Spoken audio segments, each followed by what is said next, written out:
Donc là, on va voir deux exercices pour la mobilisation, la décoaptation des cervicales. Pareil, vulgairement, on va essayer de détendre vraiment au niveau cervical, au niveau des vertèbres. On va vraiment essayer de se détendre au maximum.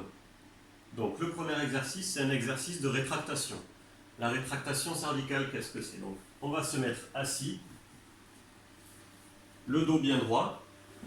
Donc la rétractation cervicale, tout simplement, ça va être de ramener la tête en arrière, comme ceci. Et on revient.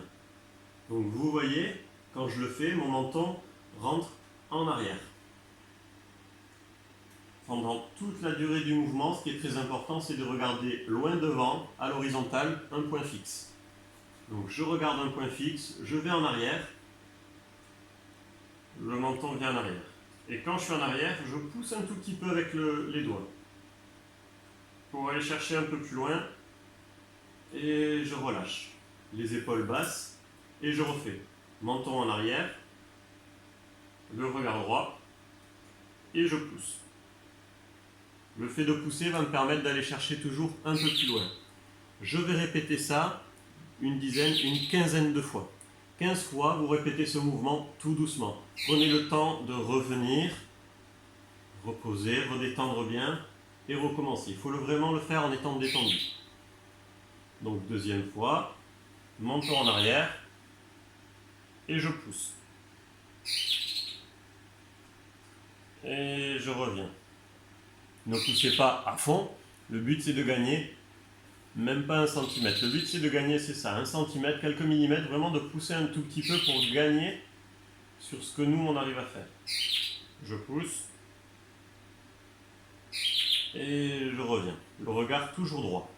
Surtout ne pas avoir la tête baissée ou levée. La tête est droite, le regard loin devant. Donc ça c'est la rétractation. Donc il faut le faire une série avec 15 répétitions. Voilà.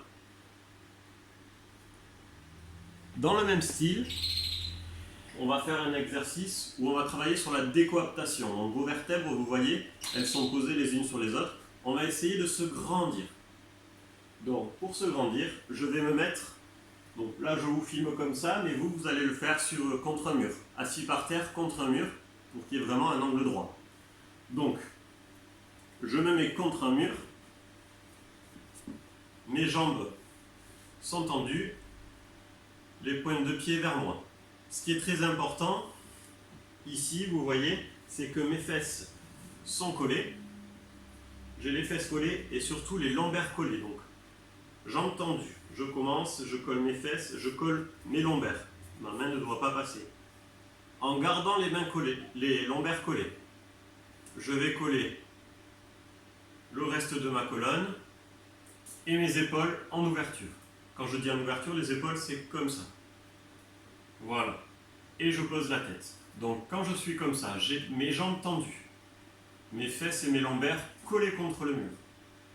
Le dos collé et les épaules collées aussi, avec les épaules en ouverture. Tout est collé, rien, et la tête aussi. Juste ça déjà, ça doit tirer un peu partout. C'est normal.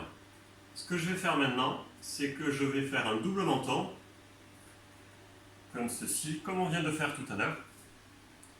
Et avec mon double menton, la dernière chose à faire maintenant, c'est de faire comme si vous aviez une ficelle sur la base sur le dessus du crâne, et que quelqu'un vous tirait par cette ficelle. Donc vous tirez toute la colonne. Donc je reprends ma position, double menton, et j'essaye de m'étirer le plus en hauteur. Ce qui est difficile, c'est de garder les lombaires et le dos collés. J'essaye de garder toutes les composantes bien collées et je m'étire vers le haut. Je reste quelques secondes et je relâche. Et vous allez le faire plusieurs fois. Voilà, vous le faites 5 ou 6 fois en essayant de rester à chaque fois une dizaine de secondes et de vous étirer. Le but, c'est vraiment de décoapter au niveau des vertèbres. Quand vous le faites, il ne faut pas être crispé. Il faut vraiment être détendu au maximum. Les lombaires bien collés. Et je me grandis.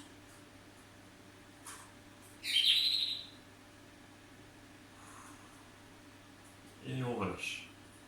Donc voilà, ça c'est un exercice pareil qui va permettre d'agir sur toute la colonne vertébrale, d'accord? En particulier cervicale aussi, parce qu'on a l'effet de double menton, donc c'est vraiment quelque chose, il faut voir la colonne vertébrale comme si on voulait l'étirer de bas en haut. Voilà, donc ces deux exercices, ça joue vraiment sur les vertèbres, les cervicales, et ils sont très importants. Même si vous avez des problèmes d'épaule, faites cet exercice parce que tout est lié. D'accord? Donc en faisant cet exercice régulièrement tous les jours, comme les étirements et comme les assouplissements, petit à petit, ces trois parties d'exercice vraiment vont faire que vous allez vous détendre au niveau musculaire et au niveau vertébral. Et c'est vraiment ça qui va faire petit à petit que vous allez sentir moins de tension et que vous aurez moins de douleur. Voilà. Je le répète, dans une période où on est toujours enfermé chez soi, on ne bouge pas beaucoup, donc c'est important de travailler et de garder toute cette mobilité. Voilà. Donc pareil, ce que je n'ai pas dit par exemple, dans tous mes exercices, mais vous pouvez en rajouter, c'est tout bête, mais quand vous regardez la télé, une série pendant longtemps, pendant plusieurs heures d'affilée, ça peut arriver pour beaucoup, je sais, pendant le confinement, ce que vous faites, n'hésitez pas aussi ou à faire certains exercices que je vous ai montrés, ou sinon, juste le cou, à tourner, à aller chercher en amplitude. Incliner à droite, à gauche, devant, derrière. C'est vraiment ça qu'il a besoin le cou quand on regarde ou quand on lit pendant des heures, quand on regarde la télé pendant des heures, il faut bouger. C'est pas bon de rester devant la télé pendant des heures. Quitte à toutes les heures, faire un petit exercice. Après, ce que je vous conseille, c'est de carrément prendre une demi-heure, une heure tous les jours si vous avez le temps. Et si vous avez le temps, vraiment, eh bien, essayez de faire l'enchaînement de ces assouplissements, ces étirements et ces mobilisations.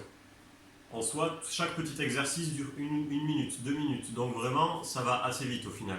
Voilà. Sans oublier le renforcement, d'aller dehors pour aller courir ou pour aller marcher, le renforcement musculaire si vous en faites. Mais ce qui est très important aussi, c'est toute cette mobilisation, ces étirements, parce que vous en avez besoin, parce que vous avez des tensions, vous avez des tendinites que vous ne pouvez pas soigner chez le médecin, chez le kiné, chez l'ostéo en ce moment. Donc c'est à vous de faire tous ces exercices d'assouplissement, vraiment. Voilà. Donc